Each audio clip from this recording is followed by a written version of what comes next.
जी अस्सलाम वालेकुम। मेरा बेटा सबसे पहले उन्होंने स्टार्ट किया था, मेरा ख्याल वो पता नहीं स्टार्ट हुआ या नहीं हुआ। फिलहाल अगेन अस्सलाम वालेकुम। वालेकुम सलाम। कैसे हैं आप सब? ठीक ठाक हैं और सब अच्छा चल रहा है मेरा पुत्र। सबसे पहले बात करते हैं प्लांक्स की अजम्पशन की।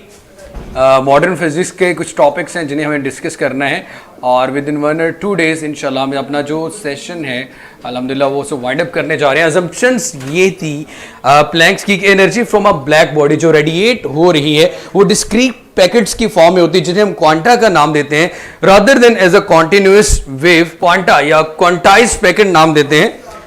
यहाँ पे each quanta possess a particular frequency और हमारे पास एक रिलेशनशिप आता है E is equal to HF। Energy of photon के लिए H is called the, मतलब प्लैंक्स की assumptions की वजह से ही H का नाम प्लैंक्स कांस्टेंट रख दिया। प्लैंक्स कांस्टेंट कह सकते हो आप। Energy is directly proportional to frequency. जितनी फ्रीक्वेंसी होगी फोटॉन्स की उतनी उनकी एनर्जी होगी। इट मींस कि जहां पे फ्रीक्वेंसी और एनर्जी ज्यादा होंगे वहां पे वेवलेंथ शॉर्ट होगी, बिकॉज फ्रीक्वेंसी और वेवलेंथ का एक दूसरे के साथ इनवर्स रिलेशन है। प्लैंक्स कांस्टेंट की वैल्यू आपके पास multiply by 10⁻⁻34 joule second. Planck's constant का यूनिट ये जॉल सेकंड हमने एंगुलर मोमेंटम का यूनिट भी पढ़ा था, तो एंगुलर मोमेंटम से रिलेट करता है आपका प्लैंक्स कांस्टेंट का यूनिट। ये सिर्फ एक टर्म है कि किससे रिलेट करता है। अब मुझे ये बता दें मेरी आवाज बिल्कुल क्लियर है ना? वीडियो शूडियो सही नजर आ रही है जी? आगे फिर प्लैंक्स के असम्पशंस को एक्सटेंड किया आइंस्टाइन ने, फर्दर इसकी एक्सप्लेनेशन दी कि हमारे पास जो टाइनी पैकेट्स या बंडल्स ऑफ एनर्जी हैं ये इंटीग्रल मल्टीपल ऑफ रेडिएशन, मतलब कि इनको हम फर्दर डिवाइड नहीं कर सकते। ये जो क्वांटाइज्ड पैकेट थे, क्वांटा जिन्हें हम कहते हैं, आइंस्टाइन ने फरमाया यू कैन नॉट फर्दर सब डिवाइड। आप इनको मजीद तकसीम नहीं कर सकते, मजीद छोटा नहीं कर सकते। इसके अलावा हमारे पास कुछ इंपॉर्टेंट रिलेशनशिप आप लोगों को बड़े अच्छे से पता है। Is equal to mc²। Einstein की इक्वेशन थी, इसको लिख सकते हैं mc इंटू सी। ये बन जाएगी आपके पास A is equal to P C. E is equal to P C. यहां से भी ये बात भी कही जा सकती है कि आपके पास जो एनर्जी है वो डायरेक्टली रिलेट कर रही है मोमेंटम के साथ भी, because C is representing the momentum. Then हम ये बात भी कह सकते हैं हमारे पास E is equal to H C over lambda is equal to hc over lambda, frequency hc over lambda. अब जनाब यहां से फ्रीक्वेंसी का रिलेशनशिप आ गया, हमारे पास आ गया v is equal to F lambda से v is equal to F lambda. इसे लिख सकते हैं c is equal to F lambda. यहां से अगर f की वैल्यू निकालें तो हमारे पास आ रही होती है c ओवर लेमडा, तो ये रिलेशन बन गया हमारे पास e is equal to H C over lambda. और यहां से ये चीज जाहिर हो रही है जनाब कि energy is inversely proportional to wavelength. मैंने वेरी स्टार्ट ये चीज बता दी थी कि जब फ्रीक्वेंसी ज्यादा होगी एनर्जी भी ज्यादा होगी, बट वेवलेंथ थोड़ी कम होगी। अच्छा स्लो कर देता हूं। जब एनर्जी ज्यादा होगी तो फ्रीक्वेंसी भी ज्यादा होगी, जब फ्रीक्वेंसी ज्यादा होगी तो वेवलेंथ शॉर्ट होगी। ये हमें रिलेशनशिप से पता चल गया। मैंने आइंस्टाइन की मैथ्स एनर्जी इक्वेशन से E is equal to mc² से ये इक्वेशन बनाई mc.c, mc representing the momentum, P is equal to mv। तो ये यहाँ से ये चीज़ जाहिर कर रहे हैं कि जब एनर्जी ज़्यादा होगी तो हमारे पास मोमेंटम भी ज़्यादा होगा। फिर मैंने V is equal to F lambda, V representing the C is equal to F lambda. हम फोटॉन्स की बात कर रहे हैं, लाइट की बात कर रहे हैं जी जनाब। So F is equal to C over lambda आ गया। तो यहाँ से ये चीज़ जाहिर हो रही है, F की वैल्यू C ओवर लेमडा यहाँ पे पुट करने से E inversely proportional to wavelength. जी हीरा बेटा अब ठीक है। इसके अलावा मैंने ये बताया कि ये प्लैंक्स की वैल्यू है, इसका यूनिट एंगुलर मोमेंटम के साथ रिलेट करता है। प्लैंक्स ने एग्जम्पशन दी थी कि हमारे पास जो ब्लैक बॉडी से जो रेडिएशंस एमिट हो रही हैं वो क्वांटाइज्ड पैकेट्स की फॉर्म है जिन्हें हम क्वांटा कहते हैं। इसका रिलेशनशिप है हमारे पास E is equal to H F. Energy is directly proportional to F, E is directly proportional to F। और इसको फर्दर एक्सटेंड किया आइंस्टाइन ने, उन्होंने कहा कि इसको मजीद आप डिवाइड नहीं कर सकते, जिसको क्या नाम दे दिया गया मेरा बेटा हमारे पास। देन ये इक्वेशंस आ गई, कुछ रिलेशनशिप्स आ गए। हम यहाँ से ये बात भी कह सकते हैं कि हमारे पास P is equal to H over lambda भी बन जाएगा। फिर ये रिलेशनशिप याद रखने आप लोगों ने, P is equal to H over lambda. तो ये चीज़ जाहिर करी कि जब वेवलेंथ कम होगी तो मोमेंटम क्या होगा, ज़्यादा, ये यहाँ से भी पता चल जाता है हमें कि एनर्जी ज़्यादा होगी तो मोमेंटम ज़्यादा होगा, एनर्जी कम होगी तो मोमेंटम कम होगा। यार देखो, मैं तो दिल पे ही लेता हूँ, दिल के बगैर मेरे पास कोई और जगह नहीं। मैं वो वाला बंदा नहीं हूँ जो दिल के अलावा कुछ और चीज़ें कहीं और से ले लूँ। हमेशा सोचता भी दिल से हूँ, बातें भी दिल पे ही लेता हूँ, और इसलिए ज़रा ध्यान रखिएगा दिल तोड़ते वक्त। E directly proportional to F. यहाँ से ये चीज़ भी पता चल रही है कि फ्रीक्वेंसी के क्या आ रहा है, डायरेक्ट रिलेशन आ रहा है, और वेवलेंथ के इनवर्स रिलेशन आ रहा है मोमेंटम। यहां तक मेरा बेटा ईच एंड एवरीथिंग क्लियर है?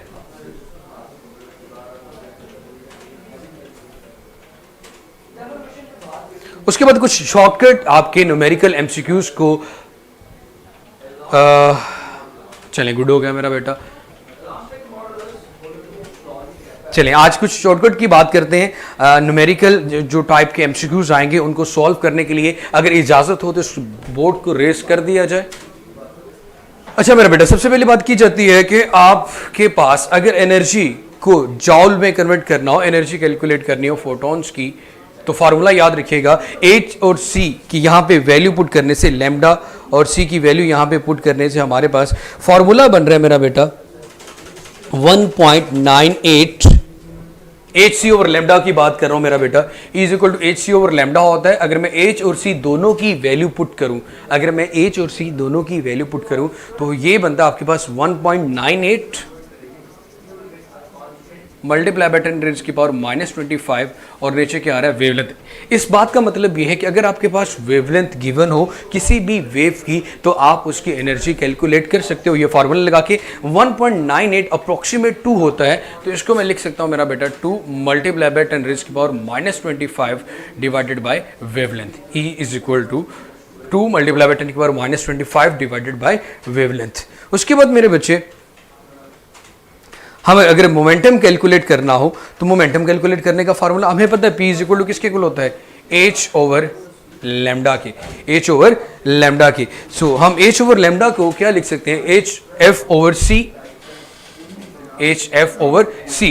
यहां से आप प्लैंक्स कांस्टेंट और C की वैल्यू, यहां से हम प्लैंक्स कांस्टेंट और C की वैल्यू पुट करोगे तो आपके पास रिलेशनशिप बन जाएगा 2.2 मल्टीप्लाई बाय 10 रेज़ की power -4F, 2.2 multiply by 10 raise की पावर -F।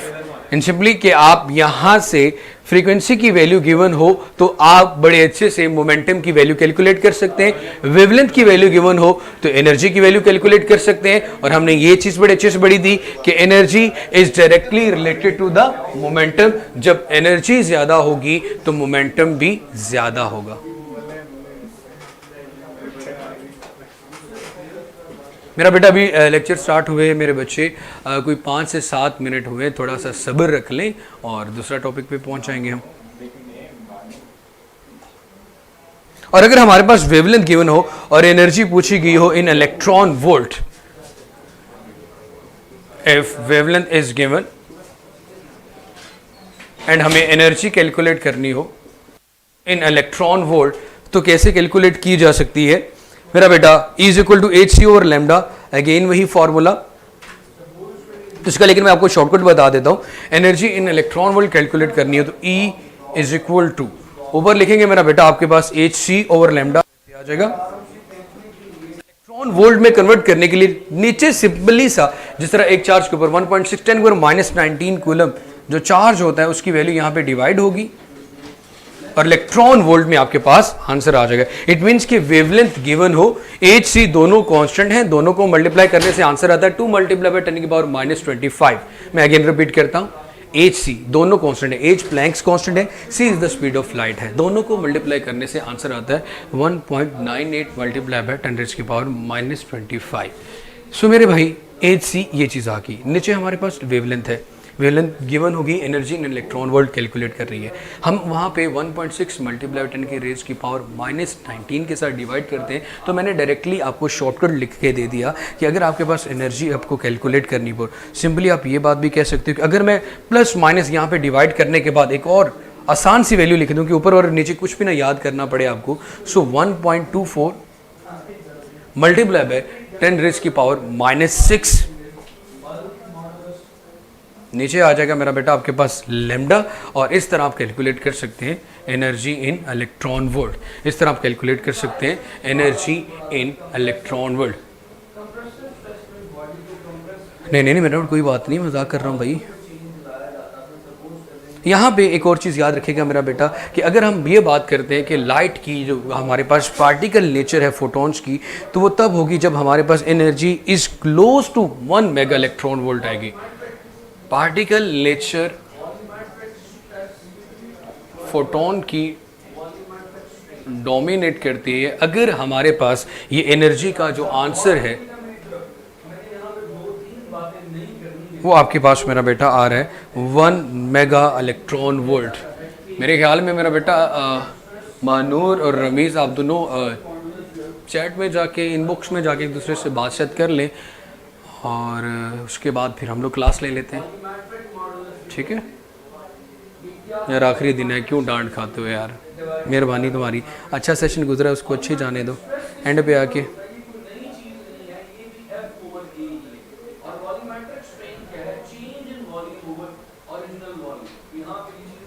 इसकी एग्जांपल में हमारे पास गामा रेज आती हैं जिनकी energy about 1 mega electron volt की इक्वल आएगी। उसके बाद मेरा बेटा अगर हम बात करें कि अगर वेव नेचर डोमिनेट होगी फोटॉन्स की, तो वो कब होगी, जब हमारे पास मेरा बेटा एनर्जी आएगी अबाउट 10 रेज की power -10 mega electron volt, 10 raise की पावर -10 इलेक्ट्रॉन वोल्ट। और इसकी एग्जांपल अगर दें कि किन की एनर्जी या कौन हमारे पास वेव नेचर जिनकी डोमिनेट होगी, वो हमारे पास रेडियो वेव्स हैं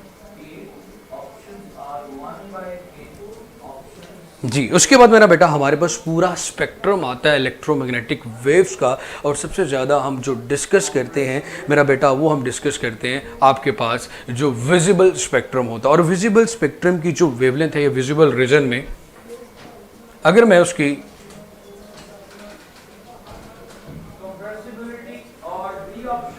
वेवलेंथ के लिहाज से बात करूं तो उसकी वेवलेंथ होती है 400 नैनोमीटर से 700 नैनोमीटर तक। इसके अलावा अगर मेरा बेटा बात की जाए उसकी फ्रीक्वेंसी की, तो फ्रीक्वेंसी आपके पास होते हैं 7.5 मल्टीप्लाई बाय 10 रेज की पावर 14 से 4.2 10 रेज की पावर +14। अगर फ्रीक्वेंसी की मैं विजिबल रीजन की बात करूं, वेबगायर्स भी जिसे आप कहते हो VIBGYOR, आप सबको पता है कि इसकी वेवलेंथ मैक्सिमम होती है। अगर वेवलेंथ मैक्सिमम होगी तो इसकी फ्रीक्वेंसी मिनिमम होगी, फ्रीक्वेंसी मिनिमम होगी तो यहाँ पे एनर्जी भी क्या होगी, मिनिमम। इस तरफ जाते जाएंगे वेवलेंथ डिक्रीज करती जाएगी, ई आपके पास इंक्रीज करेगा। जब ई इंक्रीज करेगा तो एफ भी आपके पास इंक्रीज करेगा, because E and F are directly related to each other. Momentum वाला थोड़ा रिपीट कर दूं यार, E इक्वल MC स्क्वायर से मैंने मोमेंटम निकाला ना। MC मतलब मैस और वेलोसिटी का प्रोडक्ट हमें क्या देता है, momentum, and C is the velocity और द स्पीड। PC आ गया, E is directly proportional to P आ गया। यहाँ से सारा आपको रट्टा मार रहे हैं, सारी चीज़ें आपको याद करनी है। उसके बाद जनाबे वाला अगर बात करें मेरा बेटा इसकी एनर्जी की, इन इलेक्ट्रॉन वोल्ट 1.7 इलेक्ट्रॉन वोल्ट से हमारे पास इसकी एनर्जी आती है 3.1 इलेक्ट्रॉन वोल्ट से। तो मेरा बेटा ये स्पेशली जो बॉक्स मैंने आप लोगों के सामने बना दिए है, ये है विजिबल रीजन का। स्पेक्ट्रम में जो हमारे पास विजिबल रीजन है, वेबगायर है, उसकी वेवलेंथ, उसकी फ्रीक्वेंसी और उसकी एनर्जी की बात की क्या होती है। ये तीनों पॉइंट्स अगर आप याद रखें तो मेरा बेटा मोस्टली इसी में से पूछा जाता है। उसके बाद आप लोगों को डायरेक्ट और इन्वर्स रिलेशन, इसके अलावा मेरा बेटा एनर्जी निकालने का शॉर्टकट मेथड, फ्रीक्वेंसी मोमेंटम निकालने का शॉर्टकट मेथड। इसी तरह हमारे पास मेरा बेटा आ गया एनर्जी, अगर वेवलेंथ गिवन हो तो कैसे कैलकुलेट की जा सकती है। अगर वेवलेंथ गिवन हो तो एनर्जी इन इलेक्ट्रॉन वोल्ट, ये आपके पास एनर्जी देता है मेरा बेटा जाउल में, ये आपको एनर्जी देगा इलेक्ट्रॉन वोल्ट में, और ये आपको देगा मेरा बेटा मोमेंटम। ओके, अब इसी से रेलिवेंट अगर छोटा सा एमसीक्यू पूछ लूँ तो मेरा बेटा मुझे आप लोगों ने इसका आंसर बताना होगा कि क्या होगा। अगर आपकी इजाज़त हो तो मैं यहाँ पे थोड़ा सा रेस करके आप लोगों से पूछ लेता हूँ। एमसीक्यू जनाबे वाला आपके पास ये है कि what is the energy of the photon of wavelength 1240 nanometre. अगर वेवलेंथ आपके पास फोटोन की 1240 नैनोमीटर है, 1240 नैनोमीटर, तो जनाब मुझे बताएं energy in electron volt.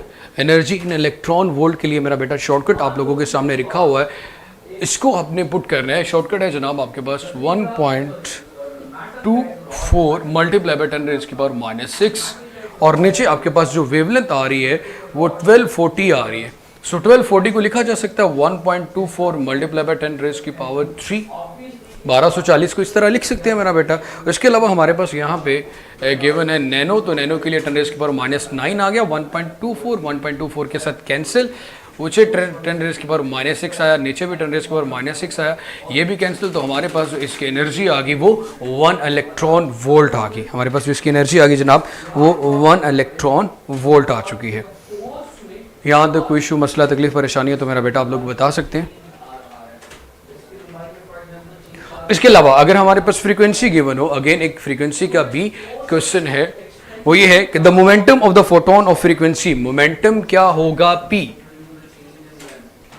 if frequency is 10⁻30 hertz या 20 हर्ट्ज। सो सिंपली इसकी वैल्यू यहाँ पे पुट करके देखें कौन सा रिलेशन आएगा। और इसके अलावा यहाँ पे रिलेशन को छोड़ें तो मुझे ये बताएं, ये बुक का न्यूमेरिकल भी है जी, बिल्कुल सही फरमाया आपने। अब मेरा बेटा यहाँ पे numerical P momentum frequency given है और रिलेशन मैंने आप लोगों को ये बताया था P is equal to 2 multiply by 10⁻⁻⁴, ये आ गया 10⁻20। मोमेंटम इसका क्या आएगा, कैलकुलेट करने से हमारे पास आता है 2.2 मल्टीप्लाई बाय 10⁻⁻42 है मेरा बेटा, ये ज़रा ध्यान से रखिएगा। सो -42 प्लस 22, ये आपके पास बनेगा आंसर 2.2 मल्टीप्लाई बाय 10⁻⁻20 आ जाएगा। और मोमेंटम का यूनिट क्या होता है जनाबे वाला, मोमेंटम का यूनिट हमारे पास होता है न्यूटन सेकेंड।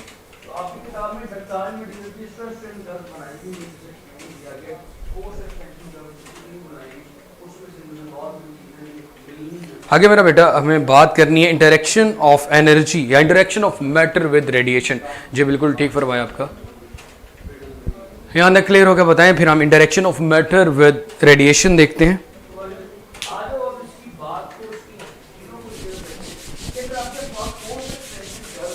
अब ये शॉर्टकट आप लोगों ने मेरा बेटा याद रखने हैं।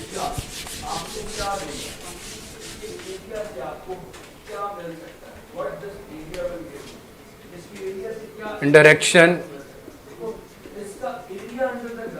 Of matter with radiation, direction of matter with radiation, interaction of matter with radiation. सबसे पहली बात, अगर हम बात करें फोटो इलेक्ट्रिक इफेक्ट, तीन तरह के इफेक्ट्स आते हैं हमारे पास, तीन तरह के phenomena. Photo electric effect, second one हमारे पास आता है कॉम्पटन इफेक्ट,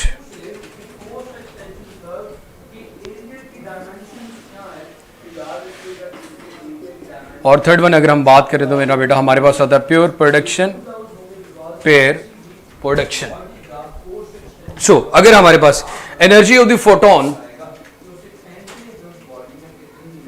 लेस देन आ रही है हमारे पास 0.51 मेगा इलेक्ट्रॉन वोल्ट से, तो जो फिनोमेना अकर होगा उसे फोटो इलेक्ट्रिक इफेक्ट कहेंगे। और अगर यही एनर्जी हमारे पास 0.51 मेगा इलेक्ट्रॉन वोल्ट से आ रही 1.02 मेगा इलेक्ट्रॉन वोल्ट तक, सो इस एनर्जी में या इस प्रोसेस को, इस फिनोमेना को मेरा बेटा नाम दिया जाता है कॉम्पटन इफेक्ट। वीडियो देखें, स्ट्रक हुई है भला? नहीं हुई मेरे ख्याल में, उनकी हुई है तो इसे ऐसे करी। चलिए ठीक है, कमेंट्स बड़े करते हैं ज़रा।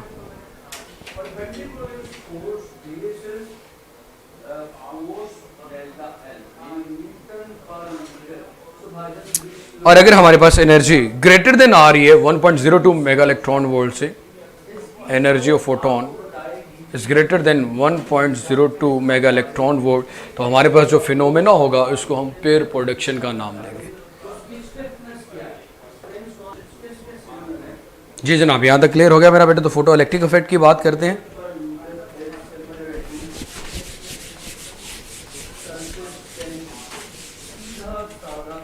Emission of electron by a metal when it is exposed to a photon. Photoelectric effect में अगर बात करें, so it is the emission of electrons from hot metal surface, from metal when it is exposed to light of suitable frequency. Exposed to light with suitable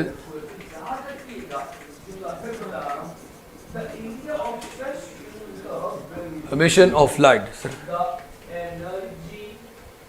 मेरा बेटा 10 raise की power 20 ली है, तो बाद में मेरा बेटा वो -42 था, मैंने वहाँ पे -4 लिखा होता, और -42 + 22 करेंगे तो आपके पास जो डिफरेंस आएगा वो -20 आएगा हरीम।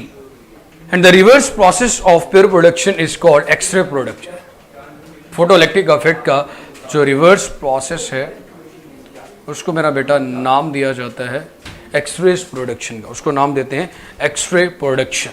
उसके बाद explain on the basis of quantum theory rather than the electromagnetic theory, इसको एक्सप्लेन किया गया on the behalf of quantum theory. इसके अलावा मेरा बेटा ये प्रूव करता है पार्टिकल नेचर ऑफ लाइट को। मैं सिर्फ की पॉइंट्स लिख रहा हूं। प्रूव्स द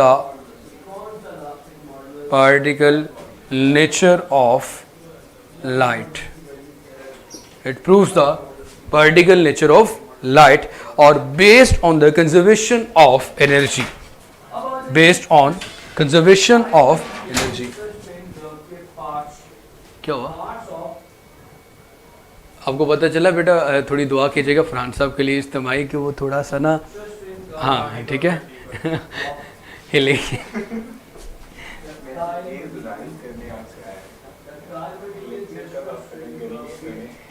आपने भी लेना है? किसकी रिकॉर्डिंग करनी? 20 मिनट की रिकॉर्डिंग करनी है यार। मैं ये फोटो इलेक्ट्रिक इफेक्ट कंप्लीट करके फिर आपको बुला लूँगा sir.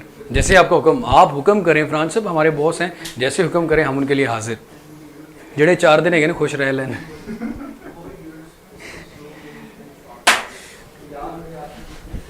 Based on conservation of energy. Okay, इसके लिए फोटो इलेक्ट्रिक इफेक्ट के लिए हमारे पास फोटॉन्स का जो रीजन सूटेबल है, जिसकी सूटेबल फ्रीक्वेंसी से एमिशन ऑफ इलेक्ट्रॉन्स होगी, वो रमीज राजा, आज तो मेरे ख्याल में मुमकिन ना होगा, शायद कल करवा दूं। मुझे नहीं पता था कि वो टेस्ट आपको इतना मुश्किल लगेगा। खैर कोई मसला नहीं मेरी जान, मैं हाजिर बंद नौकर की तरह रखी। इज बेस्ड ऑन, या सूटेबल जो लाइट है हमारे पास वो अल्ट्रा वायलेट रीजन है। सर एट लास्ट पॉइंट बेटा मैंने ये लिखा है कि ये हमारे पास बेस करता है on conservation of energy, on conservation of energy बोल गया था, शायद लिखना भूल गया। उसके अलावा मेरा बेटा ये प्रूव करता है पार्टिकल नेचर ऑफ लाइट को, और ये रिवर्स प्रोसेस है एक्सरे प्रोडक्शन का, या इसका जो रिवर्स प्रोसेस है वो एक्सरे प्रोडक्शन है। क्वांटम थ्योरी पे इसको बिहाफ किया गया। इसके अलावा यहाँ पे एक टर्म यूज की जाती है threshold frequency.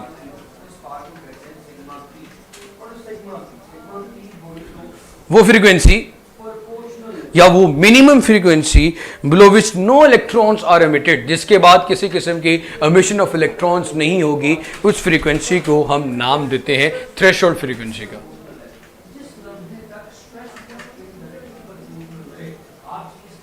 After that no electrons emit, किसी किस्म का इलेक्ट्रॉन एमिशन नहीं होगा हमारे पास थ्रेशोल्ड फ्रीक्वेंसी के बाद। उसके बाद हमारे पास वो पोटेंशियल, वो नेगेटिव पोटेंशियल जो इलेक्ट्रॉन को स्टॉप करने के लिए, जो इलेक्ट्रॉन की मैक्सिमम काइनेटिक एनर्जी है उसको रोकने के लिए चाहिए, उसको नेगेटिव या स्टॉपिक पोटेंशियल कहा जाता है। और काइनेटिक एनर्जी और स्टॉपिक पोटेंशियल ऑफ इलेक्ट्रॉन का जो रिलेशन है वो दोनों जब आपस में इक्वल हो जाते हैं तो kinetic energy of the electron is maximum is equal to V0E। और अगर इसका फार्मूला ओपन करें यहाँ से तो ये बनता है 1/2 mv² is equal to V0E। अगर V मैक्सिमम कैलकुलेट करनी हो तो ये बनेगा 2V0E डिवाइडेड बाई m, और ऊपर आ जाएगा अंडर रूट। नहीं नहीं मेरा बेटा, हमारे पास सूटेबल फ्रीक्वेंसी के लिए यहाँ पे जो गिवन है वो अल्ट्रा वायलेट रीजन है, और सब मेटल्स के लिए इंफ्रारेड रीजन्स का इस्तेमाल भी कर लेते हैं।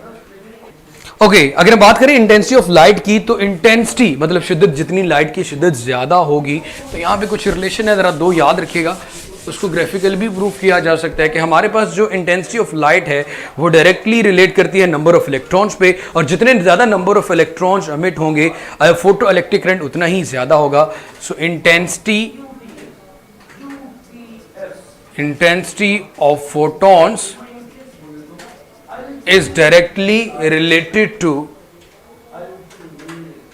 number of electrons, या intensity of light is directly related to the number of electrons, and number of electrons is directly related to photoelectric current। इसके अलावा एक चीज़ याद रखिएगा, एक तो ये की पॉइंट है, दूसरा की पॉइंट जनाब ये है कि हमारे पास काइनेटिक एनर्जी और स्टॉपिक पोटेंशियल, काइनेटिक एनर्जी और स्टॉपिक पोटेंशियल ये दोनों एक दूसरे से डायरेक्टली तो रिलेट करते हैं, बट इनका इंटेंसिटी के साथ किसी किस्म का कोई ताल्लुक नहीं है। इंटेंसिटी के साथ, जी मेरा बेटा, और इसके बाद अगर इससे भी मिनिमम फ्रीक्वेंसी होगी तो निकलेगा ही नहीं। तो अगर बात करें तो दे आर इंडिपेंडेंट, ये डिपेंड नहीं करते, इंडिपेंडेंट टू इंटेंसिटी। अगर इंडिपेंडेंट इंटेंसिटी है तो नंबर ऑफ इलेक्ट्रॉन्स के भी इंडिपेंडेंट होंगे और फोटो इलेक्ट्रिक इफेक्ट के भी इंडिपेंडेंट होंगे। सो इसके बाद अभी सरफरान ने अपनी कोई रिकॉर्डिंग करनी है, इनका कोई टेस्ट ऐड है या नहीं है? होपफुली मेरे ख्याल में नहीं होगा। सो इंशाल्लाह मेरी ये कोशिश होगी कि कल तक वैसे मेरी तो ट्राई थी कि कल तक आपका जो सिलेबस है वो कंप्लीट कर दिया जाए, कल नहीं तो परसों तो हमारे पास है ही सैटरडे तक। और उसके बाद अपनी दुआओं में याद रखिएगा, खुश रहिएगा, जीते रहिएगा, आबाद रहिएगा। कोई गलती गुताई होगी तो जनाब माफ़ कीजिएगा। विश यू गुड लक, अल्लाह ताला आपको डॉक्टर बनाए। हाँ, और टेस्ट देने से पहले, टेस्ट देने के बाद ज़रूर कॉन्टेक्ट कीजिएगा